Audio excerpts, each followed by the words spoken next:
Bismillahirrahmanirrahim. Assalamu alaikum. Welcome to Newsroom. I'm your host, Khalid. But today is the 17th of April, 2024, and these are the stories that we will be highlighting during the course of the show. We'll begin with day 194 of the Israel-Palestine conflict, war, genocide, ethnic cleansing, you name it, and those adjectives can be added to the conflict between Israel and Palestine. Now, we all know what has happened since last Saturday when Iran, of course, bombarded Israel with more than 300 different kinds of munitions. And although there was not much damage, but of course the important thing was that a sign and that important message went across to Israel. Although the fact also remains that Israel is trying its level best to add to the sanctions to Iran. It remains to be seen whether those sanctions will actually be put on Iran. Nevertheless, there are different countries with different points of views as far as this is concerned. A lot of other countries are also trying to de-escalate and diffuse this tension, and also trying to find some kind of solution for a ceasefire, for a two-state solution, a lot of countries in the West included. Also, a lot of protests have been going on across the world, whether it be to stop this madness that Israel has been perpetuating since the last 194 days, or also ask important organizations like Google to stop collaborating with Israel as far as AI or artificial intelligence is concerned. Many were arrested recently who were protesting on the Nimbus project, that is one of Google's projects on which it is assisting Israel in targeting and locating different targets within Palestine. And that is where they have gone wrong in the past as well. For example, what happened with the World Charity Kitchen and the 7 people who were killed mercilessly by the Israeli forces, which belong to different countries. This and more are going to be discussed in our first story. Our second story, ladies and gentlemen, concerns minorities, their positioning in Pakistan, and how the government of Pakistan treats the minorities as far as our country is concerned. Baisakhi is one of the biggest festivals of the Sikh community and marks the beginning of the harvest season. It was recently celebrated in Pakistan, and members of the Sikh community came in hordes from India, from other regions of the subcontinent, around 3,000 just from the subcontinent and thousands from other parts of the world, who came here and who celebrated this beginning of the harvest season, or Baisakhi, and reiterated the importance of the minorities and how they are treated in Pakistan. They were extremely satisfied by the way they were handled by Pakistan, by the Pakistani authorities.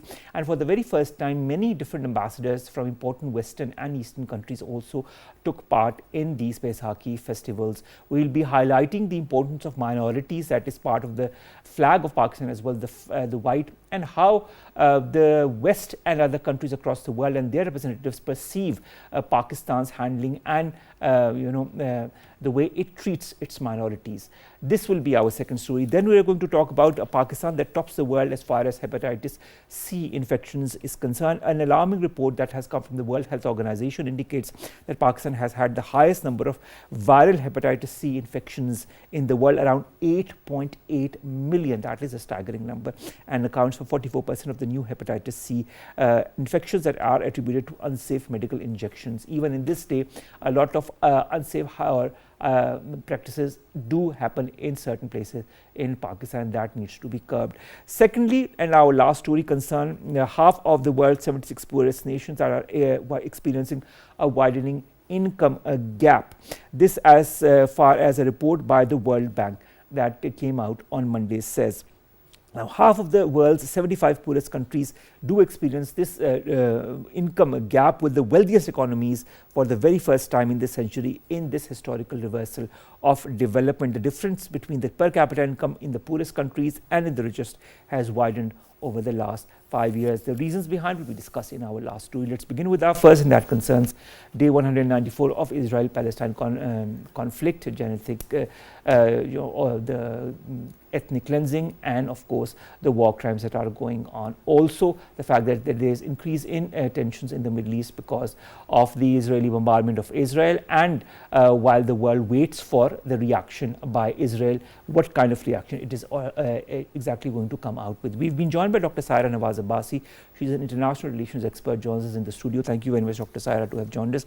I'll begin with a couple of comments by Dr. Munir Akram, who is Pakistan's permanent representative to the United Nations. He calls on the international community to act together, says Israel's activities should not go unpunished and should be shown to have costs.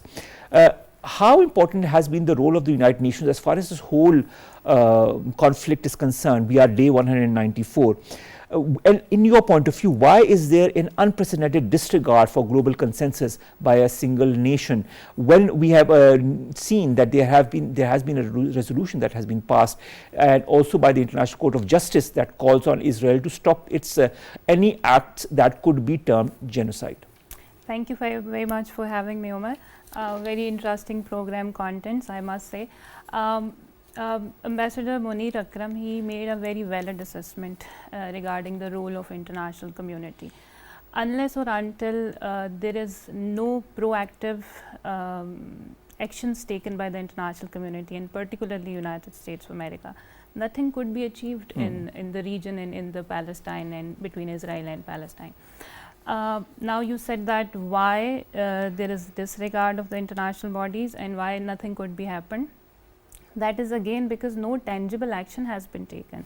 The statements are different and the actions are different. For example, United States, particularly on the one hand, they are they are asking them for restraint, they are asking them for passing the resolution. But on the other hand, they are giving them arms. Yes, on the other hand, they are actually protecting them diplomatically, politically, economically. So for that matter, I would say that if there are no arms embargo, if there is the facility of the arms, if there is economic support that would be going on, of course Israel would not pay any heed and attention to what international bodies are saying. They also know that these are all just for the sake of showing to the world and maybe for political purposes. So there is always difference between the stated goal and the underlying rationale of anything. All right, but in this difference between the rationale and what actually happens, do you feel that there could be measures taken by the US and its allied countries and the EU to put sanctions on Israel, for example, on trade, on oil supplies, that could, have a cost on the Israeli actions on Palestine for the benefit of the Palestinian people? But the question, my major question is, will Israel ever be sanctioned?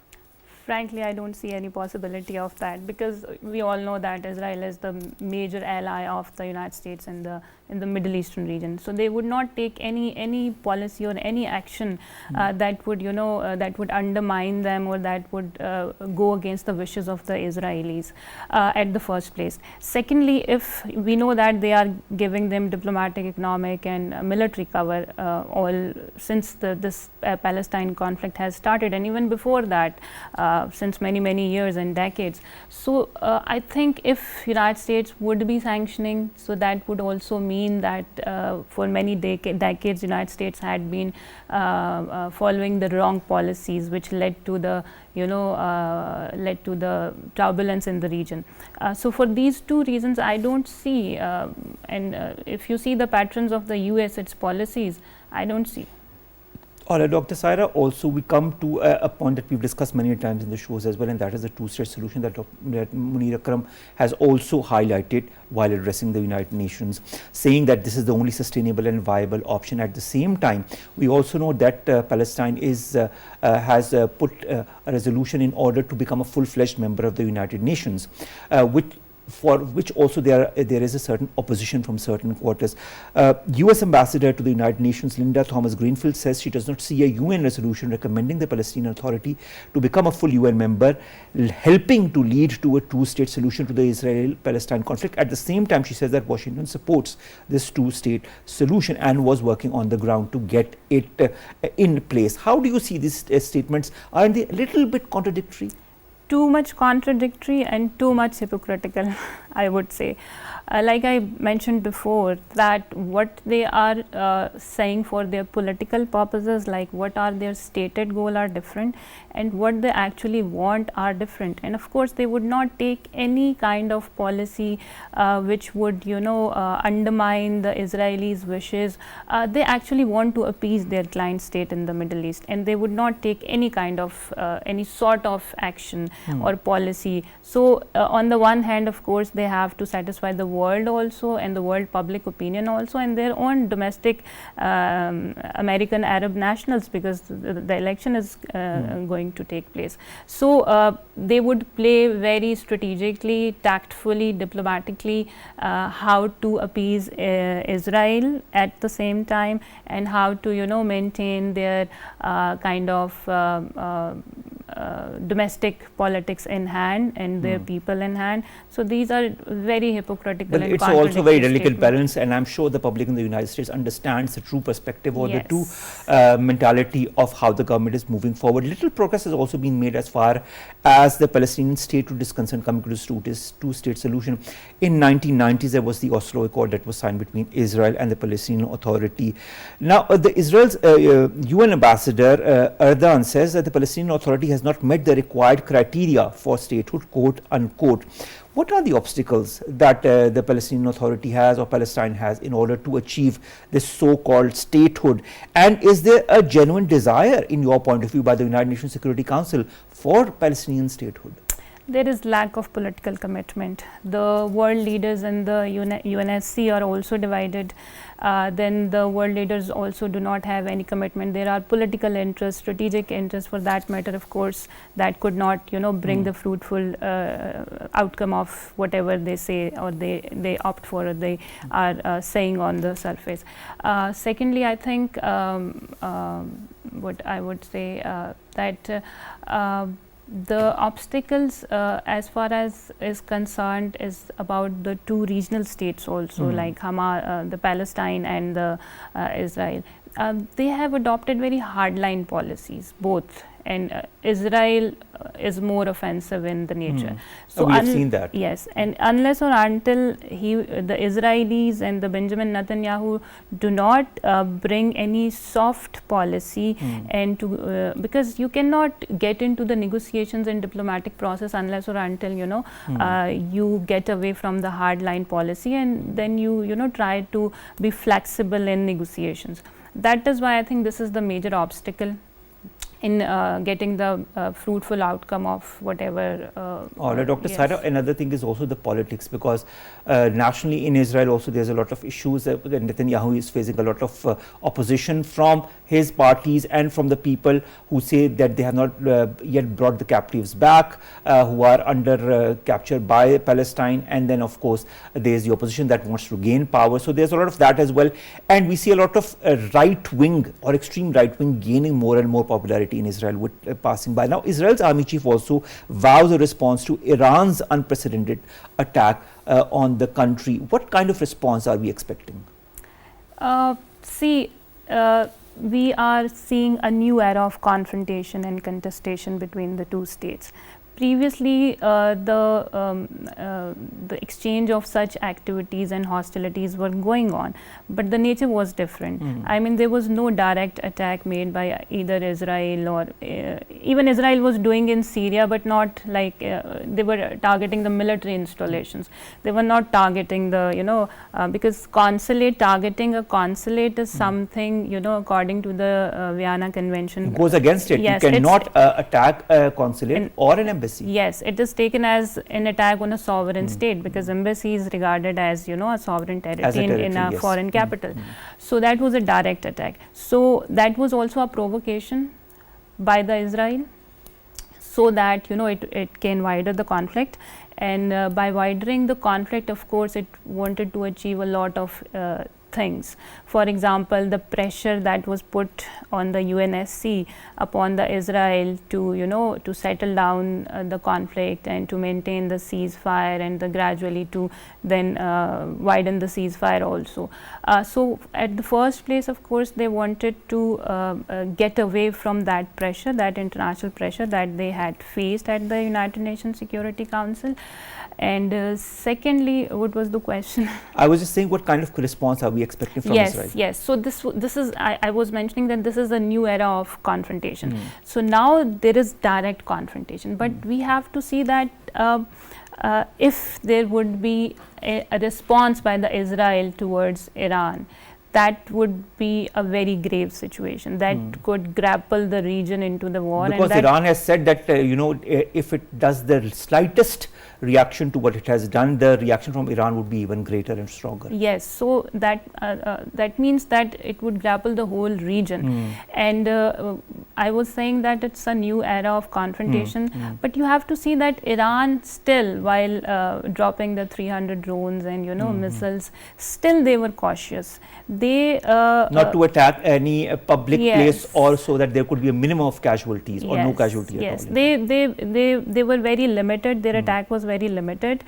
with limited casualties, just to make them sure and to just to establish their deterrence that if you cross the red line, then there will be the consequences of that. They just wanted to show that. Other than that, their aim of targeting was not to bring any catastrophe in the state or in the region.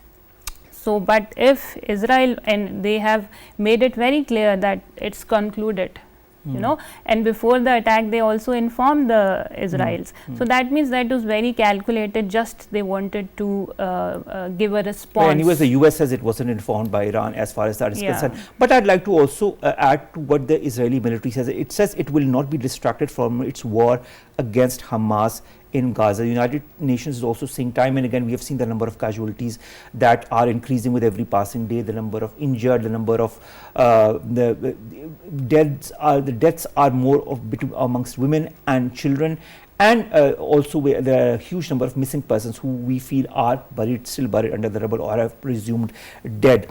Does that mean we are looking at more death and destruction in Palestine? And despite the fact that it seems to the world that Israel is now concentrating on Iran, in fact is also concentrating equally on Palestine and the casualties and the death and destruction there. Of course, they will not stop themselves. There are reasons. One is that they have lost their deterrent power. First, when Hamas attacked them, and secondly, when Iran responded them. So they want to make sure to restore that deterrent power, and to show to the world, to the regional states, to their adversaries, to their friends, that they are still committed to their objectives in the Palestine, and nothing can stop them. Because time and again, when the resolution was passed, and when the United States did not, they also abstained from vetoing. So at that time, Israel maintained that this would, encourage the Iran and Gazans to be more, offensive. That was their state. But of course, they want to restore and re-establish their deterrent power. So they will never, they have to show to the world and to the regional states and to their adversaries that we are still committed to and we are powerful. And then they will be making provocations, I think, again and again. All right. My last question has two parts. The first part is on the sanctions, possible sanctions on Iran. Israeli foreign minister says that he is calling on 32 countries to impose the sanctions, and other countries are also talking of these sanctions. We might be hearing of these sanctions very, very soon. But what kind of sanctions could they be? Secondly, we are also seeing a shocking lack of transparency over big companies like Google and their project Nimbus that are being used by the Israeli military in Gaza. As we've seen, the AI has been used time and again for targeting the civilians in Palestine, and Google employees were protesting and then they were also arrested as far as this is concerned. Can big tech companies be brought to task over the complicity as far as this conflict is concerned? So two parts of this question: sanctions, big tech companies and their complicity. Of course, sanction would implicate the Iranians very badly. They are also facing the sanctions, and diplomatically, politically and economically, of course it would not be in the good thing to and many European countries are again calling for the sanctions. And it has a link with the Ukraine war also, because the drones that they utilized during the Israel attack, they also provided the Russians to use against the Ukraine. So that also make rage in the, so there is a connection. Secondly, of course, there is a, the nature of the war has been changed. There is a role of AI and narratives and everything. And I think that would be a big mistake on the part of Israel if they are against, these big tech companies. Because while they already have lost the war diplomatically and politically. But they are using these tech companies, aren't they, in order to further add to the complexity of the whole situation in Palestine. We all remember the World Charity Kitchen, whose members were attacked, and a lot of people say it was because of AI. Yes, that's what I'm saying, that if they would be keeping this behavior, so that would be going against them, because they are already politically and diplomatically have lost the war. All the world public opinion is against them. Has changed. That yes. I totally agree with you on that. Let's hope, Dr. Saira, that some good comes of it in the coming days.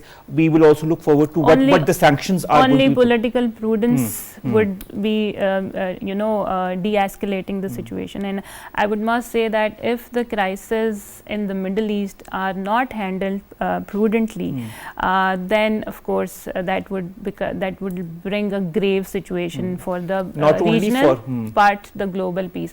And the peace in the world hinges on the peace in the Palestine. I agree with you on that. Thank you so very much, Dr. Saira Nawaz Abbasi Sahaba, to have joined us, to have talked to us about the Palestine-Israel conflict, the Iran-Israel conflict, and how this is slowly and steadily engulfing the region and more countries. Let's hope it comes to a halt or to a stop or a ceasefire before it emerges as one of the strongest conflicts that this world has seen. Thank you so very much to have joined us. Let's go to our second segment, but before that we have to take a short break. Stay tuned.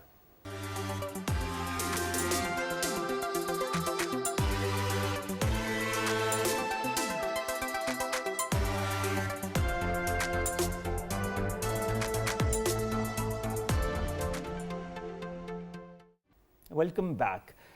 Pakistan is made up of many communities, many religions, many sects. We revere them, we hold them dear to our heart, and our flag also is representative of that. The white in our flag is the minorities of Pakistan.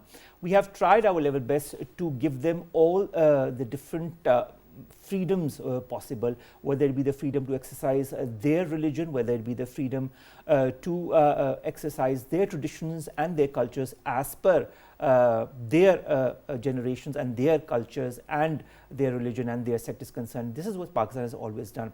There is a special bond as far as the Sikh community and Pakistan is concerned. We've seen how the Sikh community reveres the Pakistanis and have always had a lot of good things to say whenever they've come. Every year there are different festivals that happen here where the Sikhs from all over the world, from the subcontinent, from India, from other countries and from the West also come to Pakistan and of course participate in the celebrations and are taken well care of by Pakistan. These are not the only communities that Pakistan takes care of. It also takes care of its Hindu populace, and our minister has recently said, Minister for Defence, that he will be taking care of all the Sikh Gurdwaras as well as the temples that are in Pakistan. It is important for any country, including Pakistan, if it has democratic values, to not only understand but also revere and respect all the minorities. Baisakhi was recently held in Pakistan on the 14th of April. It was the first time this year that many different heads of missions and ambassadors from countries in Pakistan were taken to the Baisakhi festival in Hassan Abdal, and they got to see things firsthand, how Baisakhi actually happens. Some of them even helped the Sikh community in making their food. They ate their food, they participated in the cultural festivities, and there was a general ambience that they revered in. And they went back with a lot of positivity as far as what Pakistan has to offer and how colorful the Sikh tradition of Baisakhi, or the beginning of the harvest season, was. We've been joined by one such head of mission. She is the ambassador of Austria to Pakistan and Afghanistan, Her Excellency Andrea Wicke, and she's right here with us in the studios. Thank you very much, Excellency, to have joined us. It's wonderful to see you in the studios. Thank you very much for having me. You were recently invited, because I just gave a little introduction so as to, take the viewers to the path where I'm going to ask you the questions. You were recently invited for the Baisakhi festivities in Pakistan this year. This was the first time that you and other colleagues witnessed these celebrations in Pakistan. What was your first-hand experience? Wonderful. I mean, just in one word, wonderful. And not only for me, I think I can also speak for my colleagues who were really enamored by the hospitality and the colorfulness, and also the hospitality towards us who are strangers, not part of the community. So we were included into the festivity and celebrations, and everybody was really friendly. And for me it was the first encounter with the Baisakhi festival, which I didn't know before. But I found it amazing how many people can be in one place, so well organized. I think we have seen it. I've seen the Baisakhi festival also firsthand, and it's so colorful, it's so traditional that you feel just part of that whole ambiance and that whole community. How were the measures that were in place to ensure the well-being of the Sikh pilgrims that were here from all countries, including from India? That a lot of people say, we harbor certain designs toward India because of our political relations that are not that good. But despite the fact, when the Sikh Yatris come from India, from other countries, they are welcomed with open arms. How did you feel that? Very good, actually. I was very much impressed by the measures and the organization from the Pakistani side. I mean, you have to imagine, as far as I understood, they were all together. It was between 15,000 and 20,000 people. Out of them, 2,800 from India. I met two guys, one of them from the UK and one from the US. So also from other countries. That's quite a logistic thing. I mean, the traffic, to control the traffic, Hassan Abdal is not a big city, and to medical services, accommodation, food. So to organize such an event is quite something, and what I saw was really working very well. So I'm really impressed by the measures and what the Pakistani side did both on the Pakistani side and also the people from the Gurudwara. I mean, to host so many people in this place.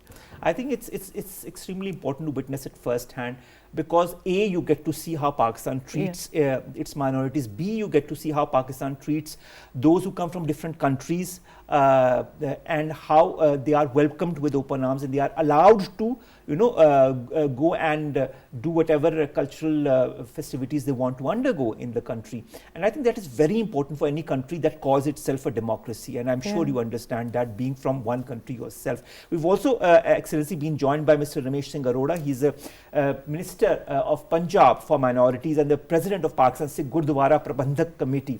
Sat Sri Akal, Ramesh Saab, I hope you are fine. I hope everybody is also doing well at your end. Before I go forward, tell us a little bit about those viewers who do not understand the concept of Baisakhi. What is Baisakhi? How important is this festival for the Sikh community? Thank you very much, Bhatt Saab, and I'm really happy, and happy Baisakhi to you, happy Eid to everyone. So as you are from the Punjab, Bhatt Saab, so you know what exactly the Baisakhi is. Baisakhi is a cultural festival, and the Punjabis do celebrate this festival for quite a long time, not from the last so many centuries. But for the Sikhism, the historic and the significance of Baisakhi comes because on this specific day, the 10th Guru Gobind Singh Ji, formed Khalsa. So Khalsa means you can see me having the turban, the beard, and the sword. So this is how the code of conduct was. And Khalsa Panth, so we call it Khalsa Siddha Divas or Khalsa Jaram Div or Khalsa Birthday.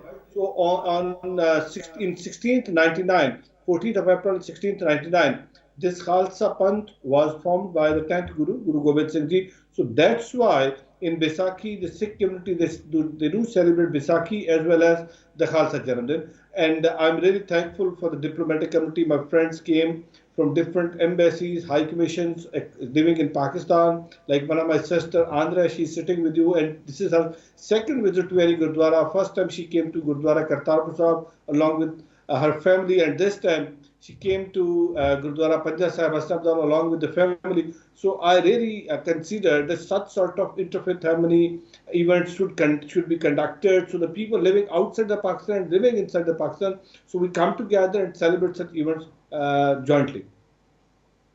Arora, I've heard from Excellency Wicke about the arrangements that were in place. She was very satisfied. But from a government point of view, how satisfied were you from all the arrangements? Because as Her Excellency also talked about, there were around 15 to 20,000 Yatris who were present there, and from different countries across the world. Plus, there were all the heads of missions and ambassadors that were present there as well. Security-wise, administrative-wise, were you satisfied with all the arrangements?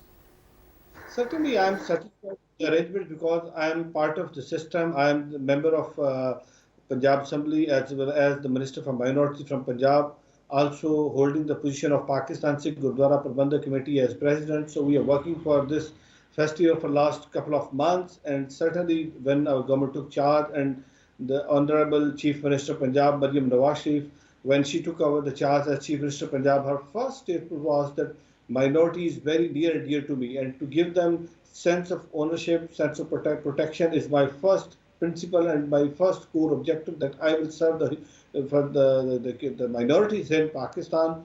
And this time when there was a festival, CM announced that we are going to celebrate Baisakhi festival officially. So tomorrow, Chief Minister of Punjab is going to come to Gurdwara Kartarpur Sahib, where today we received 3,000 Sikh Yatris who are on a visit to Pakistan. Today they came from Nankanasahib to Kartarpur Sahib. They will stay here for today night. Tomorrow CM Punjab will come.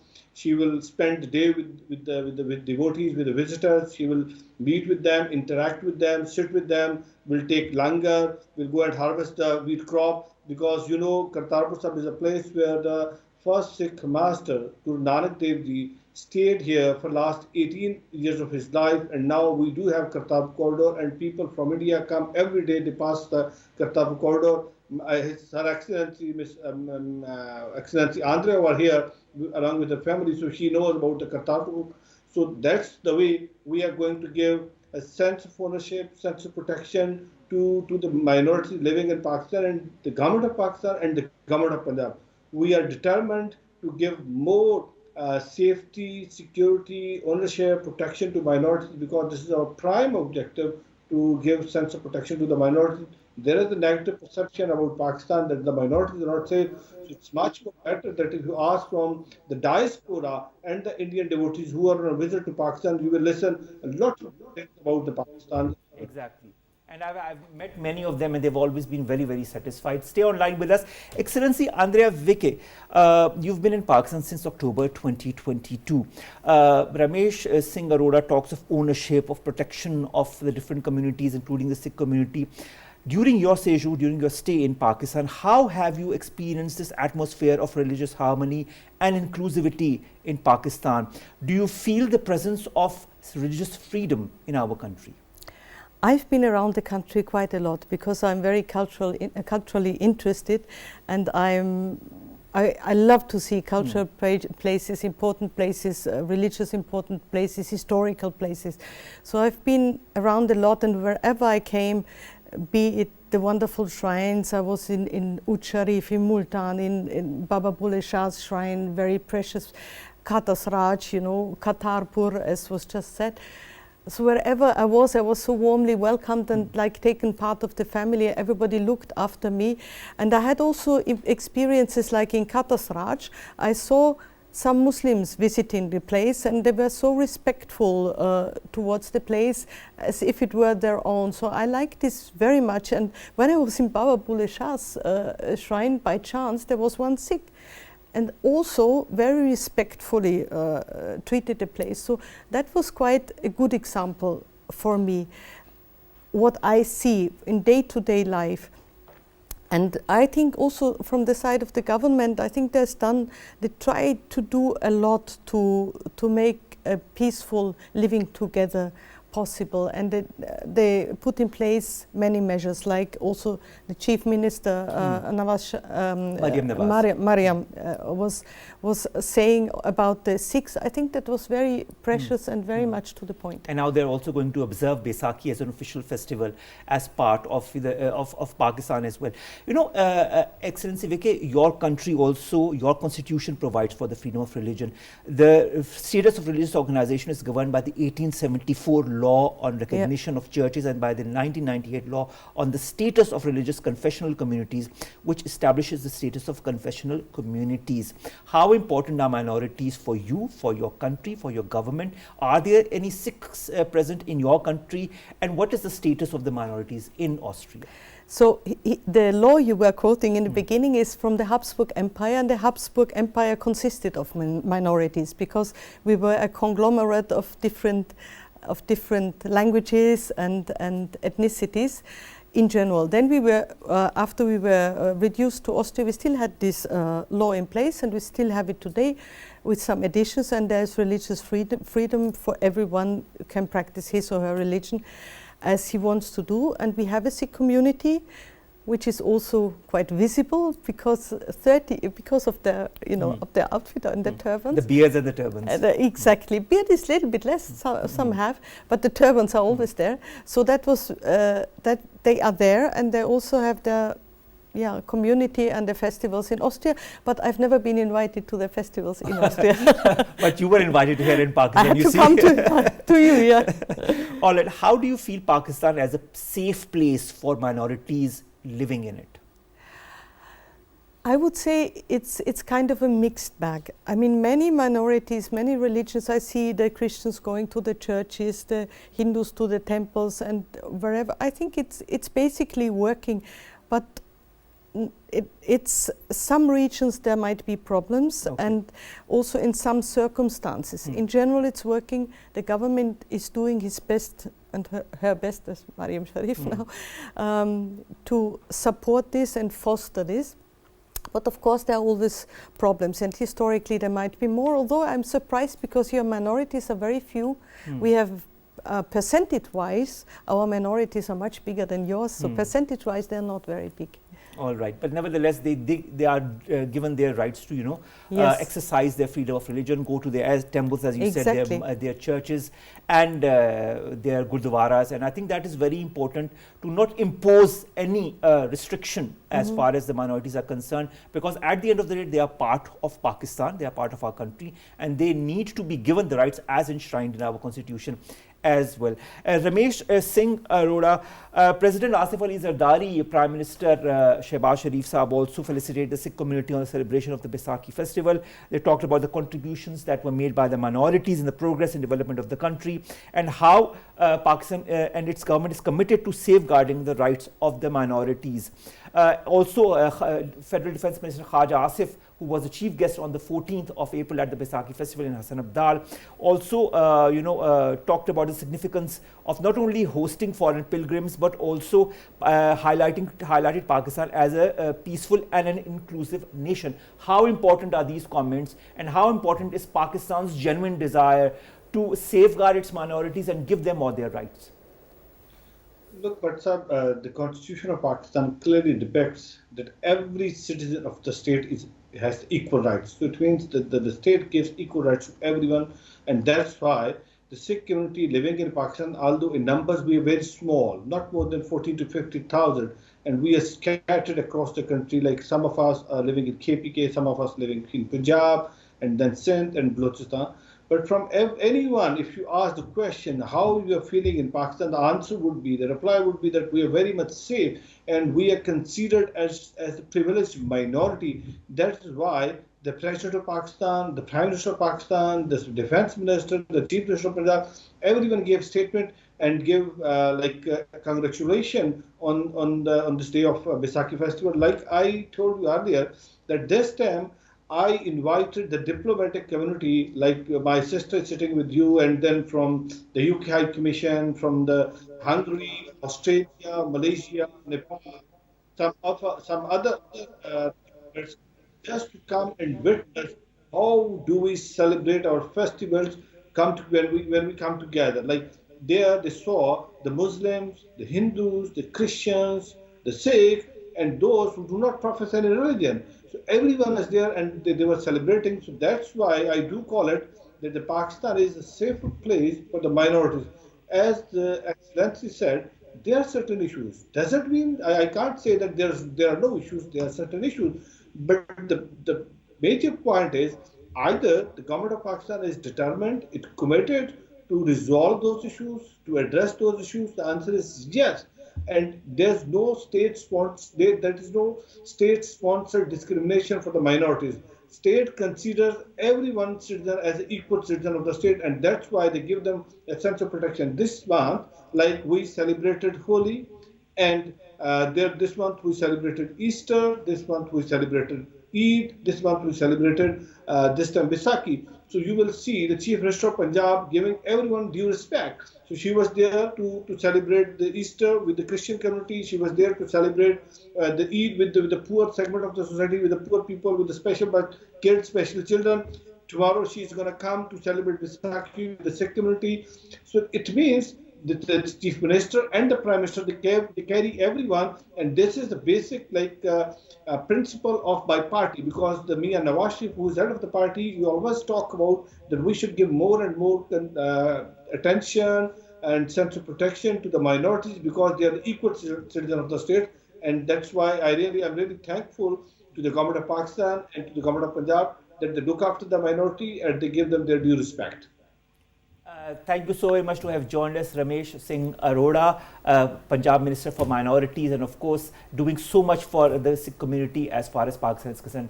Thank you and see you very, very soon, Mr. Arora.